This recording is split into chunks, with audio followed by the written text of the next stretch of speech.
네, 오늘 말씀을 우리 찾아서 보도록 하겠습니다. 네, 오늘 말씀은 요한계시록 10장 5절에서 11절 말씀입니다. 요한계시록 10장 5절에서 11절 말씀입니다. 제가 읽어드리도록 하겠습니다. 내가 본 바 바다와 땅을 밟고 서 있는 천사가 하늘을 향하여 오른손을 들고 세세토록 살아계시니 곧 하늘과 그 가운데 있는 물건이며 땅과 그 가운데 있는 물건이며 바다와 그 가운데 있는 물건을 창조하신 이를 가리켜 맹세하여 이르되 지체하지 아니하리니 일곱째 천사가 소리내는 날 그의 나팔을 불려고 할 때에 하나님이 그의 종 선지자들에게 전하신 복음과 같이 하나님의 그 비밀이 이루어지리라 하더라.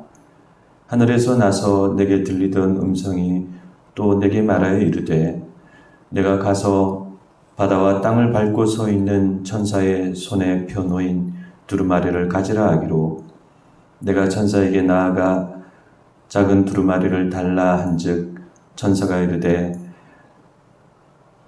갖다 먹어버리라. 내 배에는 쓰나 내 입에는 꿀같이 달리라 하거늘 내가 천사의 손에서 작은 두루마리를 갖다 먹어버리니 내 입에는 꿀같이 다나 먹은 후에 내 배에서는 쓰게 되더라.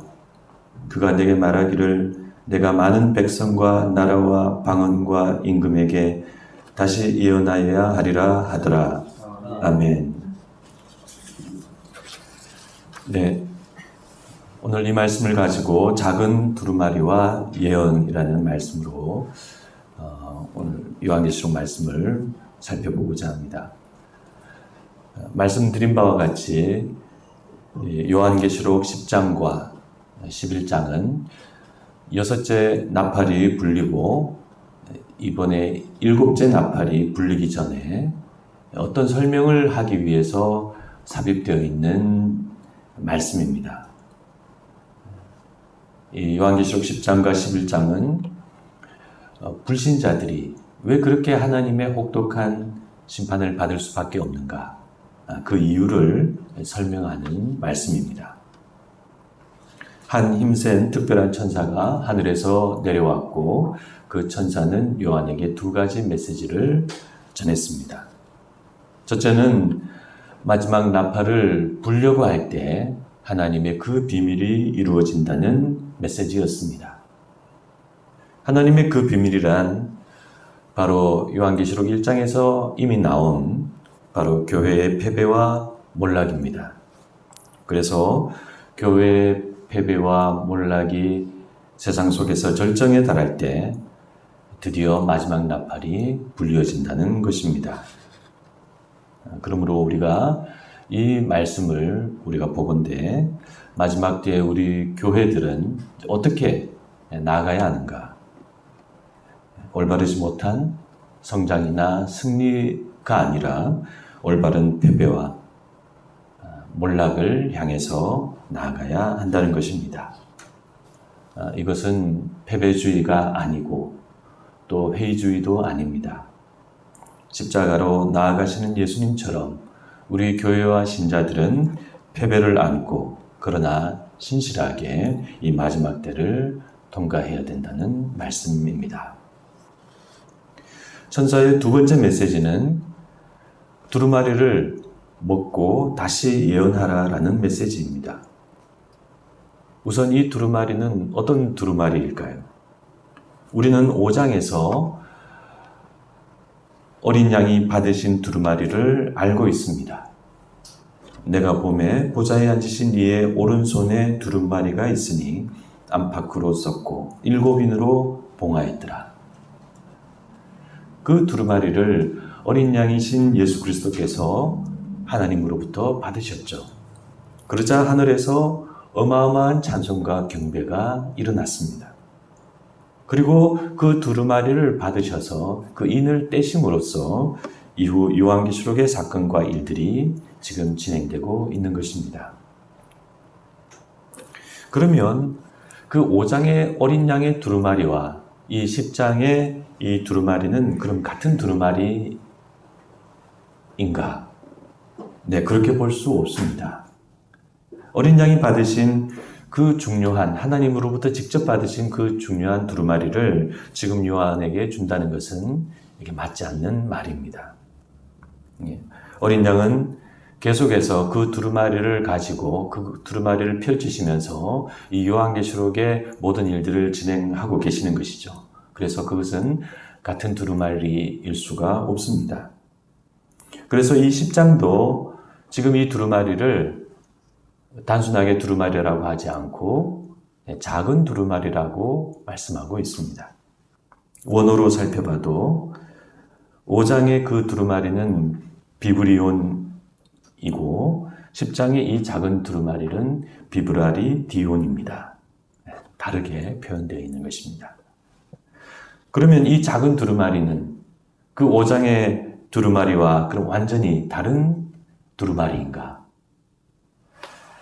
네, 그렇지는 않은 것 같습니다. 왜냐하면 이 작은 두루마리는 많은 백성과 나라와 방언과 임금에게 다시 예언하는 그 내용이 담겨있기 때문입니다. 백성과 나라와 방언과 임금이라는 표현은 온 세상, 즉 하나님을 모르고 있는 온 세상을 가리키는 말이죠. 그래서 이 작은 두루마리는 그런 세상과 불신자를 향해서 심판과 회개의 메시지를 지금 가지고 있다고 보여집니다. 그렇다면 이 작은 두루마리는 5장의 그 어린 양의 두루마리와 그 메시지가 크게 다르지 않습니다. 그래서 이 두 책은 성격이나 본질은 동일하고 다만 분량이나 그 정도가 차이 나는 그렇게 조금 다른 두 책으로 우리가 보면 되겠습니다. 그러므로 천사는 어린 양의 그 두루마리를 닮은 이 작은 두루마리를 요한에게 주면서 요한이 그것으로 온 세상을 향해서 선포하고 사역을 하도록 지금 하고 있는 것입니다. 천사는 요한에게 그 작은 두루마리를 주고 먹으라고 했습니다. 요한은 그 작은 두루마리를 받아서 먹었습니다. 여기서 두루마리를 먹는다는 것은 그 두루마리의 내용과 자신을 하나로 만든다는 의미입니다. 일체화가 되는 것이죠. 요한이 그것을 먹자 처음에 그것은 요한의 입에서 꿀처럼 달았습니다. 네. 본래 하나님의 말씀은 그렇게 우리 입에 달죠. 주의 말씀은 내 입에 꿀보다 더하니이다. 시편의 다윗의 고백이 연상이 됩니다. 그런데 그 두루마리가 요한의 배로 내려갔을 때에는 그것이 쓰게 되었습니다. 이것은 왜 그럴까요? 네, 이것은 이 두루마리가 세상을 향한 심판과 회개의 메시지이기 때문입니다. 하나님의 심판과 회개의 메시지는 요한과 믿는 우리에게는 그것은 하나님의 말씀이기 때문에 단 그런 말씀이죠. 그러나 교회를 박해하고 싫어하고 그런 세상과 불신자에게는 그것은 쓰디쓴 그런 메시지가 될 수밖에 없습니다. 이렇게 이 두루마리는 이중적인 맛을 가지고 있는 것입니다. 요한은 그 작은 두루마리를 먹었고 그 특별한 천사는 요한에게 그 두루마리의 내용을 소화해서 이제 다시 예언하라고 말씀하고 있습니다. 그 작은 두루마리는 5장의 그 어린 양의 두루마리와 다르지 않다는 점에서 그 두루마리의 내용이 새로운 어떤 다른 것이 아닙니다. 회개와 심판의 메시지, 어린 양의 두루마리에 적혀있는 그 메시지와 동일한 메시지가 적혀 있습니다. 하나님을 거부하고 교회와 성도를 박해하는 세상을 향해서 요한은 하나님의 심판과 회개를 말하는 사명을 지금 다시 받고 있습니다. 그런데 중요한 것은 이 사명이 지금 요한만의 사명이 아니라는 사실입니다. 이것이 이제 곧 밝혀집니다. 이어지는 11장 말씀에서 이것은 두 증인으로 상징되는 교회의 사명으로 연결되기 때문입니다. 네. 이 내용은 우리가 또 11장에 가서 또 자세하게 우리가 살펴볼 수 있습니다.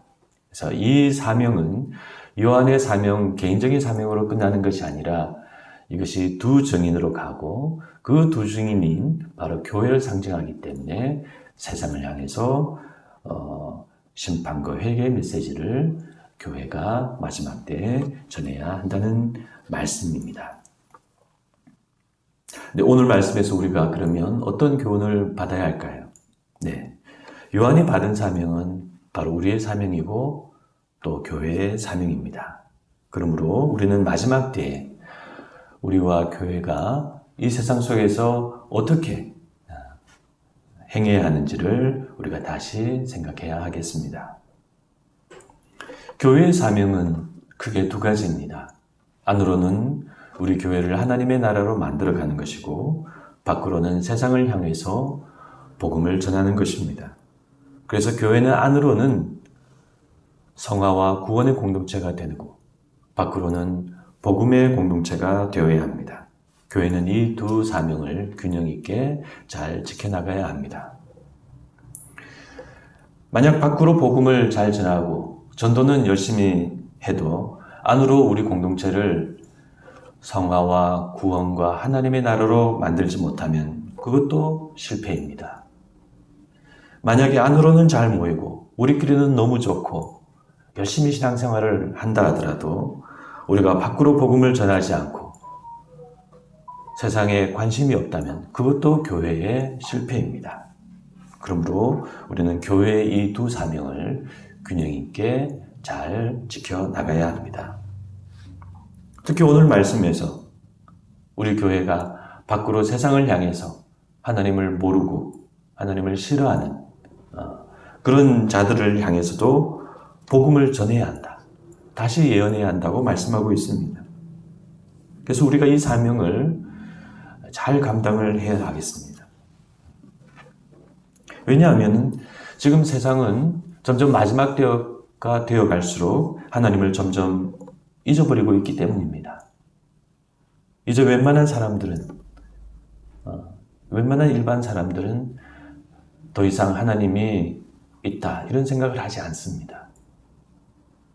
예전에는 사람들이 눈에 보이는 이 하늘과 땅 이것을 보고 이것이 전부다라고 그렇게 보고 살았죠. 그런데 이제 지금 현대 사람들은 눈에 보이는 이 땅과 하늘을 넘어서서 우주를 바라보고 있는 그런 시대 속에 살고 있습니다. 얼마 전에 우주 공간에 새로 설치된 제임스 웹이라는 망원경이 있는데 이 망원경은 이전의 허블 망원경보다 100배나 더 선명한 눈으로 지금 우주를 살피고 있습니다. 그렇게 사람들은 이제 신이 없어도 자연을 극복하고 문제를 해결하면서 살아갈 수 있다. 그런 생각을 가지고 지금 살아가고 있습니다. 불과 한 세대 전만 해도 이렇지 않았습니다. 사람들은 비록 하나님을 믿지 않아도 신을 인정하고 신앙을 인정했었죠. 그러나 종말의 시간은 빠르게 흐르고 있고 지금 사람들은 불과 한 세대밖에 지나지 않았지만 그런 무신론적인 세계관을 대다수 가지고 있습니다. 그래서 사람들은 복음의 메시지를 듣지 않고 싫어하고 그것을 낡은 것으로 지금 생각하고 있습니다. 그러나 우리는 비록 이런 세상이지만은 이런 세상 속에서 우리가 다시 복음을 전해야 합니다. 사람들은 듣지 않고 우리도 그것을 알지만 그래도 우리는 마지막 때에 이 사명을 잘 지켜나가야 합니다. 그것은 우리가 복음을 전하는 이유가 단지 결과를 얻고 사람들을 우리 교회로 오게 하기 위한 것만이 아니기 때문입니다. 그 이상의 이유가 있습니다. 복음은 하나님의 심판의 근거가 됩니다. 그들이 끝내 복음을 듣지 않고 하나님께로 오지 않았기 때문에 그들이 마지막 때에 심판을 받는 것입니다. 그러므로 우리는 비록 많은 사람이 듣지 않는 이 마지막 때이지만 할 수 있는 대로 사람들에게 복음을 전하기 위해 노력해야 하겠습니다. 그것이 우리 교회의 마지막 때의 한 사명입니다. 그래서 교회는 캄캄한 골짜기 불 밝힌 작은 오두막이 되어야 합니다. 누가 오든 오지 않든 계속 그 불을 밝혀 놓아야 됩니다. 우리가 계속 불을 밝히고 있으면 그래도 누군가는 그 빛을 찾아서 올 것입니다. 그래서 우리 교회는 나름대로 토요전도도 하고 관계전도도 작정해서 그렇게 지금 하고 있습니다. 사람들은 교회가 계속해서 복음을 전하고 있다. 믿는 자들이 계속 복음을 전하기 위해 노력하고 있다는 것을 사람들이 알아야 합니다. 우리가 그렇게 계속해서 복음을 전하면은 성령께서 우리를 통해서 역사하십니다. 전도를 받는 사람에게도 역사하시고 우리의 전도를 거절하는 사람에게도 역사하십니다. 그런 성령님의 귀한 역사로 어떤 사람은 하나님이 예정하신 구원의 길로 그렇게 나아올 것입니다. 그러므로 우리는 그런 마음과 심정을 가지고 복음을 계속 전해야 하겠습니다. 전에도 사람들이 듣지 않는데 할 필요가 있을까? 그런 회의적인 마음을 가질 필요가 없습니다. 그래서 성경은 듣든지 아니 듣든지 전하라고 그렇게 말씀하고 있는 것입니다. 그러나 우리가 전해야 하나님께서 부족한 우리를 통해서 역사하실 수가 있습니다. 우리가 안 하면은 하나님이 역사하실 수가 없습니다. 아무쪼록 하나님께서 우리를 통해 사람들을 인도하시고 또 우리를 통해서 하나님께서 사람들을 심판하실 것입니다. 그러므로 우리가 마지막 때에 우리 교회의 그런 사명을 잘 이해하고 많은 백성과 나라와 방언과 임금들에게 예언하는 그런 우리 교회가 또 신자들이 되어야 하겠습니다. 기도하시겠습니다.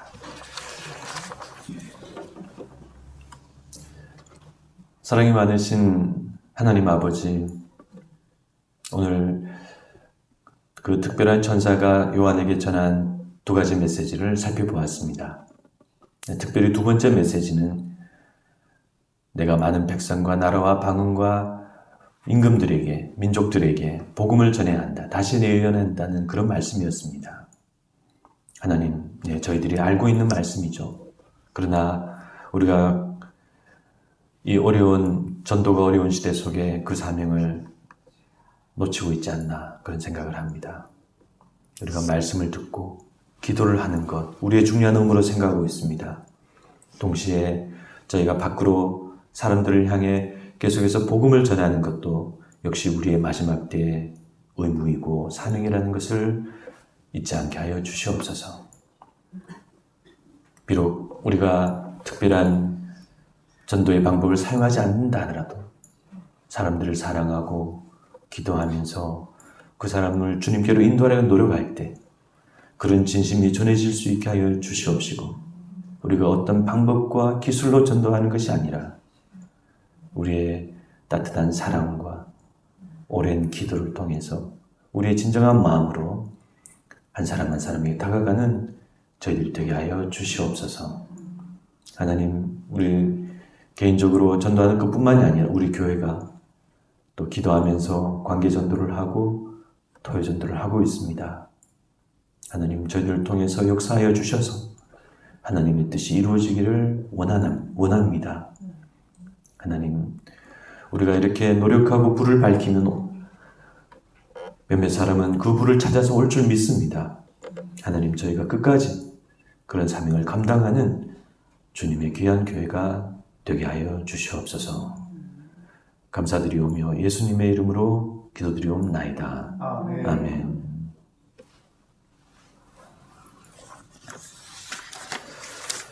네, 이 시간에 우리 같이 합심 기도를 드리도록 하겠습니다. 네, 시작. 저희의 예배가 신령과 진정의 예배가 되게 하옵소서. 준비된 마음으로 드리는 기쁨과 감사의 예배가 되게 하옵소서. 담임 목사에게 말씀의 은사를 부어주시고 우리 안에 하나님의 나라가 자라게 하옵소서. 우리가 성숙한 사랑의 공동체가 되어 서로 사랑하게 하옵소서. 우리가 성숙한 복음의 공동체가 되어 빛을 비추게 하옵소서. 언제나 독수리같이 청년같이 힘찬 교회가 되게 하옵소서. 아이들과 학생들과 청년들을 세워주시고 새로운 가지가 자라게 하옵소서. 주일 2부 모임을 인도하시고 토요전도와 관계전도를 인도하옵소서. 우리 삶에 강건함과 평안함을 주시고 하나님의 복을 늘 풍성히 받게 하옵소서. 몸이 연약한 성도들을 지켜주시고 선교사들의 귀한 삶과 사역을 지켜주옵소서. 확산되는 코로나를 막아주시고 우리의 일상이 회복되게 하옵소서. 새로운 대통령과 정부가 나라를 올바른 방향으로 이끌게 하옵소서. 예수님의 이름으로 기도드립니다. 아멘.